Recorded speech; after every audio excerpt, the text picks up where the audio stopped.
Oi, pessoal, boa tarde. Vamos falar hoje sobre expropriação. Muito bem, nós já falamos no nosso outro encontro a respeito de penhora, já tivemos oportunidade de falar sobre execução autônoma de obrigação de pagar e também cumprimento de sentença de obrigação de pagar. A expropriação, pessoal, ela é a última fase, é aquela que o executado não cumpriu. Se dá dentro da execução, o executado não cumpriu espontaneamente a obrigação, ou seja, ele não adimpliu, ele não pagou a sua dívida, o exequente foi lá, penhorou, penhorou algum bem, móvel ou imóvel de propriedade do executado, o exequente fez essa penhora tem avaliação, tá depositado, tá tudo ok. Então, chegou a hora dele satisfazer o seu crédito, de ver solvida a sua execução, resolvido o seu processo, ressarcido. Então, é o momento da expropriação. Então, a expropriação, ela se dá no direito processual brasileiro de três maneiras, A adjudicação, ela se dá através de alienação, que pode ser tanto por iniciativa particular ou leilão judicial, e ela se dá através da apropriação de frutos e rendimentos, e é sobre isso, então, que nós vamos ver na aula de hoje. Muito bem, a adjudicação ele é o meio expropriatório preferencial. O que é a adjudicação? O credor fica com o bem em troca da dívida. Ele adjudica, ele fica com aquele bem para a propriedade dele, aquele bem que está penhorado, ele fica com o bem penhorado em troca da dívida.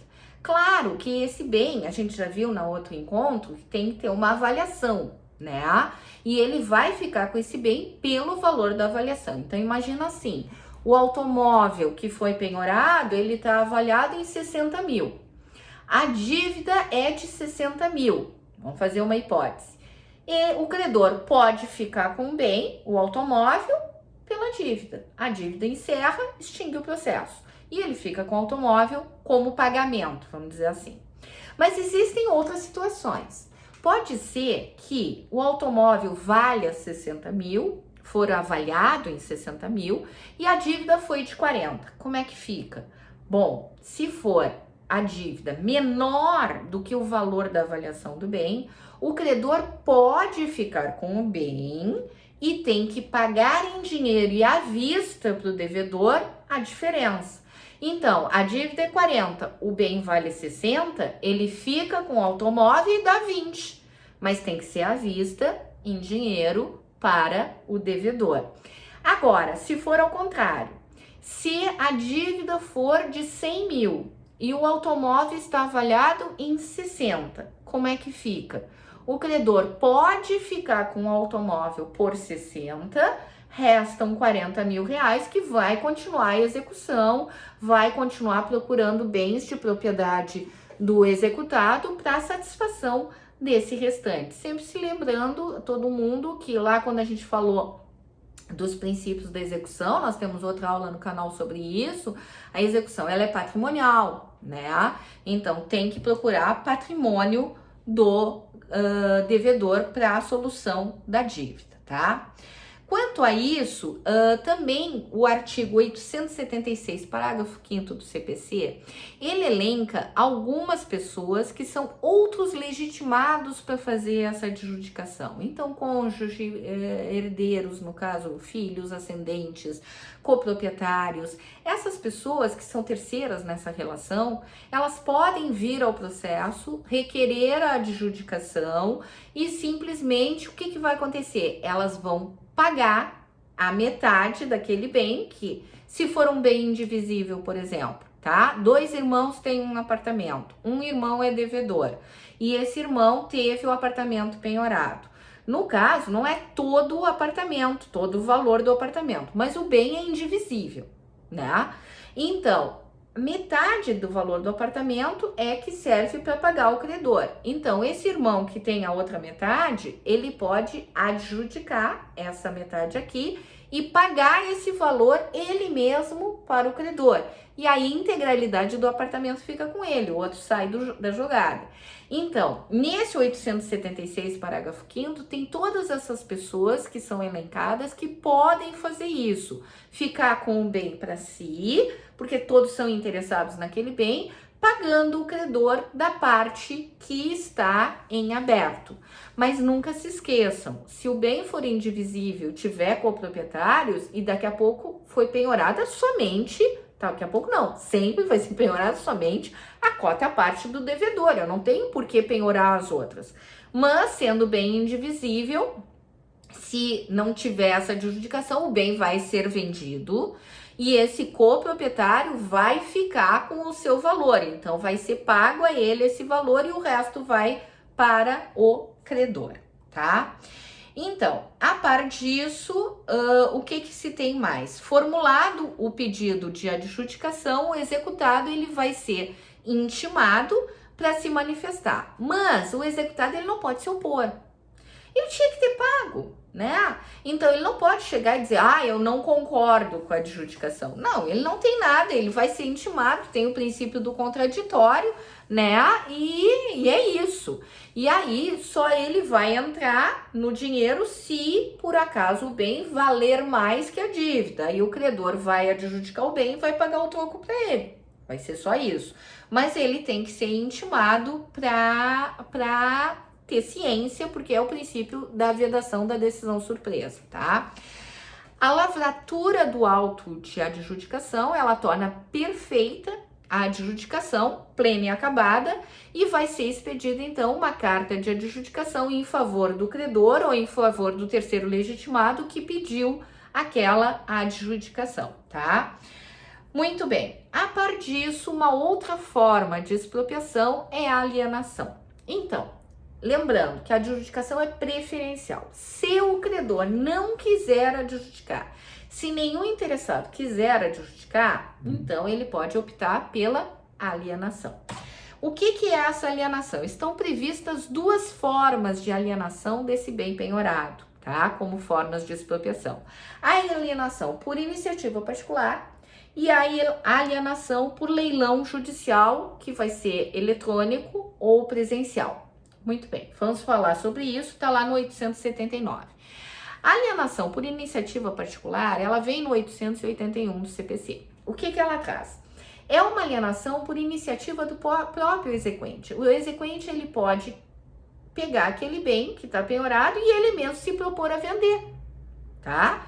Pode fazer essa alienação. Ou ele pode chamar um corretor conhecido e esse corretor faz a venda do bem, tá? Então, é possível se fazer essa alienação por iniciativa particular. Mas cuidado, aqui para ser estabelecido isso, deferido esse pedido de alienação por iniciativa particular, o magistrado ele vai fixar algumas regras que elas têm que ser obedecidas para que isso se dê da maior lisura possível, né? Então, o magistrado fixa prazo para alienação, indica a forma de publicidade, ele coloca que essa alienação só pode se dar, o valor mínimo dela é pelo valor de avaliação, que foi lá feito por ocasião da penhora, as garantias, caso se pode ter um pagamento parcelado, ou se tem que ser à vista. Então, o magistrado ele vai decretar ordens, vamos dizer assim, dentro do processo, que devem ser seguidas para que essa alienação por iniciativa particular se opere. Bom, ocorrendo então a alienação, ela vai ser formalizada nos autos e, ok, vai ser registrado. A alienação por leilão judicial. Se não for a adjudicação, se não for alienação por iniciativa particular, podemos tentar a alienação por leilão judicial. Esse leilão, ele vem previsto no código de duas maneiras, o presencial e o eletrônico. Quer-se que seja eletrônico. O eletrônico é a regra geral. Qual é a vantagem do leilão eletrônico frente ao leilão presencial? A amplitude, né, pessoal? Então, pensa assim, um leilão feito pela internet, sendo eletrônico, ele atinge um mundo mais de interessados do que aquele leilão presencial feito ali no átrio do foro da tua cidade, que só tem aquelas pessoas ali que poderão comprar ou não. Então, se torna muito mais fácil a venda do bem se o leilão for eletrônico. Ele atinge um público interessado muito maior, né, para ser realizado. Muito bem. Então, esse leilão eletrônico, ele é o único possível, por exemplo, na negociação de bolsa de valores. Se tiver ações penhoradas, só pode ser o leilão eletrônico, tá? O órgão judicial, ele fixa as condições desse leilão eletrônico, ele determina como que vai ser operacionalizado. O leilão presencial é nomeado um leiloeiro público. O exequente pode indicar o leiloeiro que seja do seu interesse, que ele ache melhor, ele pode indicar, cabe ao exequente indicar o leiloeiro. E aí, esse leiloeiro vai lançar o edital de leilão, vai aprazar dia e hora para ser realizada aquela venda, vai indicar o local onde a venda vai ser realizada. Enfim, existe uma coisa importante que nós tínhamos na legislação anterior e hoje não tem mais diferença. A diferença entre leilão e praça. No CPC de 73, nós tínhamos praça para venda de bens imóveis e leilão para a venda de bens móveis. Hoje em dia está unificado, a venda tanto de bens imóveis quanto móveis vai se chamar leilão. Tá? E existe no 890 algumas pessoas que são impedidas de adquirir em leilão, certo? Que são pessoas, por exemplo, o leiloeiro ele não pode comprar, o juiz ele não pode comprar, o advogado ele não pode comprar daquele processo, tá? São pessoas que são impedidas de adquirirem no leilão. Mas cuidado, gente, o exequente ele não é impedido de adquirir no leilão, ele pode adquirir no leilão. Aí tu vai me perguntar, tá, mas qual é a vantagem? Agora eu vou contar o segredo. Existem 2 leilões, tá? No leilão, primeiro leilão, só se vende pelo valor da avaliação. No segundo leilão, pode-se vender por um valor abaixo do valor da avaliação, desde que não seja um preço vil. Tá aí a vantagem. Quem é que compra no primeiro leilão? Me explica. Né? Se no segundo ele vai comprar com um valor abaixo. O preço vil, tá? Ele vem lá no 891. É considerado 50% do valor da avaliação. Então pensa assim, tu é o exequente, tu pode adjudicar, mas tu adjudica pelo valor da avaliação. Aí, se tu deixa para comprar no segundo leilão, tu compra pela metade do preço. Quer dizer, e ainda fica com crédito para cobrar.